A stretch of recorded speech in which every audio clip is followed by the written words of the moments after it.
Hello बच्चों, welcome to the alert classes. तो finally Indore high court में जो नीट 2025 में स्टूडेंट ने एग्जाम दिए थे और उसके रिलेटेड उन्होंने एक पिटीशन फाइल की थी कि लाइट जाने की वजह से हमें पेपर सही से दिखाई नहीं दिया और हम पेपर सही से कर नहीं पाए। तो फाइनली कोर्ट ने इसका अपना फाइनल जवाब दे दिया है। तो कोर्ट ने कहा है कि जो बच्चे लाइट जाने की वजह से एग्जाम नहीं दे पाए थे तो उन बच्चों का आप रीनीट कराएं। यानी कि कोर्ट ने एनटीए को ऑर्डर दिए हैं कि आप रीनीट कराएं। अब एनटीए ये रीनीट कब कराता है, ये एनटीए पे है। ठीक है, तो ये जो एग्जाम होगा यानी कि रीनीट होगा, तो देखिए 4 मई को हुई नीट यूजी परीक्षा के दौरान बिजली गुल होने के मामले में मध्य प्रदेश हाईकोर्ट की इंदौर बेंच ने राष्ट्रीय परीक्षा एजेंसी यानी कि एनटीए को महत्वपूर्ण निर्देश दिए। कोर्ट ने आदेश दिया कि उन छात्रों के लिए दोबारा परीक्षा आयोजित की जाए जिन्होंने इस गड़बड़ी को लेकर 3 जून 2025 से पहले याचिका दाखिल की थी। यानी कि जिन बच्चों ने 3 जून से पहले जो याचिका दाखिल की थी उन बच्चों का पेपर कराया जाए यानी कि रीनीट कराया जाए।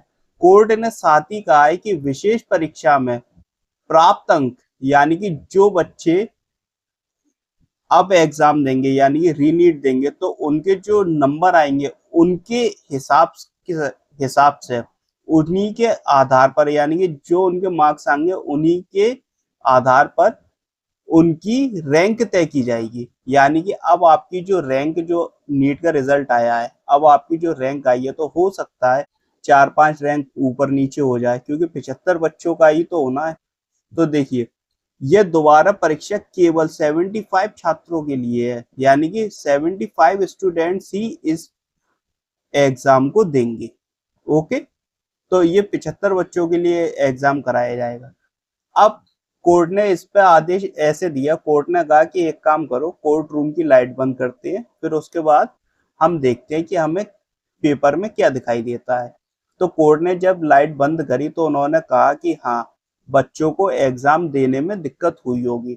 और वहां पर जो इन्विजिलेटर थे यानी कि टीचर्स थे जो एग्जाम करा रहे थे, तो उन्होंने भी माना कि कुछ रूम्स ऐसे थे जहां पर प्रॉपर लाइट नहीं पहुंच पाई यानी कि जो नेचुरल लाइट होती है वो नहीं पहुंच पाई, जिसकी वजह से बच्चों को दिक्कत हो सकती है पेपर देने में। तो फाइनली 75 स्टूडेंट्स जो थे उनका एग्जाम दोबारा होगा यानी कि रीनीट होगा। अब ये एग्जाम कब होगा ये एनटीए तय करेगा। ठीक है, तो इससे इम्पैक्ट क्या पड़ेगा रीनीट के रिजल्ट पर, यानी कि अगर रीनीट होता है तो उसका इम्पैक्ट क्या आएगा। ठीक है, 75 स्टूडेंट्स हैं जिनका रीनीट होगा यानी कि 75 स्टूडेंट्स हैं जिन्होंने पिटीशन फाइल की थी रीनीट के लिए, तो ये रीनीट उन्हीं स्टूडेंट्स का होगा। अब उस सेंटर पे ऐसा नहीं है ये 75 स्टूडेंट्स ही होंगे, और भी स्टूडेंट्स होंगे, लेकिन कुछ बच्चे कोड वगैरह के बारे में नहीं जानते और कोड में खर्चा भी होता है, तो बहुत से बच्चे नहीं इतना पैसा दे पाते।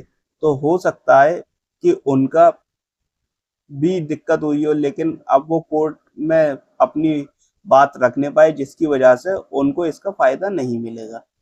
तो वो बच्चे अब दोबारा ही तैयारी करेंगे जिनका रह गया होगा। ठीक है, अब एग्जाम डेट जो तय करेगा वो एनटीए तय करेगा यानी कि अब रीनीट कब होगा ये चीज एनटीए के ऊपर है।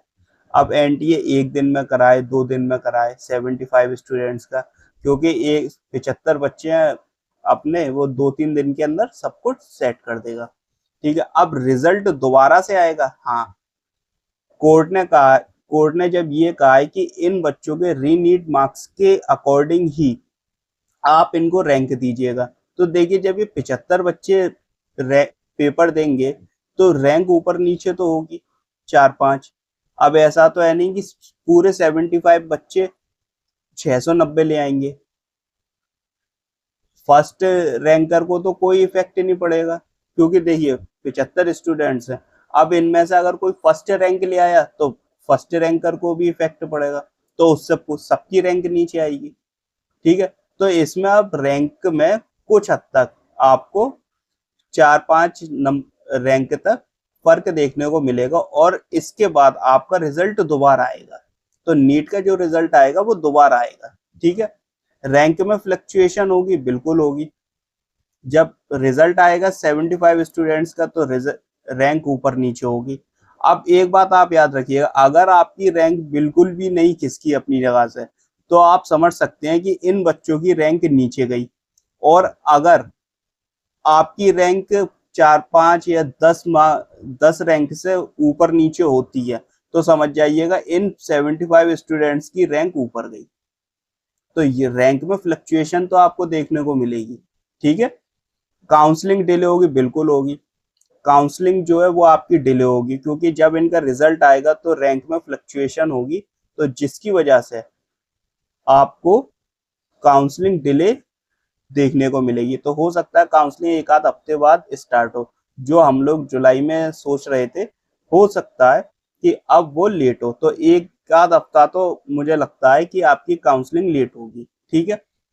या end of July and August तक भी हो सकती है, ठीक है।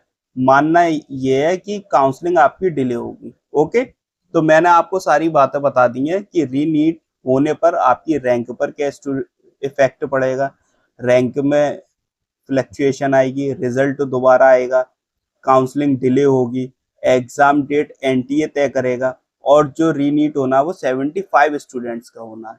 ओके, आई होप आपके सारे डाउट्स क्लियर हो गए हो। तो चलिए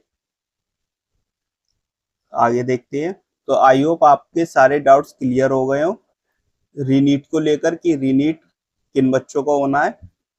अगर आपको वीडियो पसंद आई हो वीडियो को लाइक कीजिए, कमेंट्स कीजिए और बताइए आपको किस टॉपिक पर वीडियो चाहिए और शेयर ज़रूर कीजिए हमारे चैनल को, ठीक है। और सब्सक्राइब नहीं किया तो आप सब्सक्राइब कर लीजिए। इसके अलावा आप टेलीग्राम और व्हाट्सएप पे भी हमें ज्वाइन कर सकते हैं। और ये व्हाट्सएप का क्यूआर कोड है, ये टेलीग्राम के क्यूआर कोड है। तो ये टेलीग्राम चैनल और ग्रुप का क्यूआर कोड है, आप इसको स्कैन करके भी हमें ज्वाइन कर सकते हैं ताकि आपको अपडेट मिलती रहे। And thanks for watching.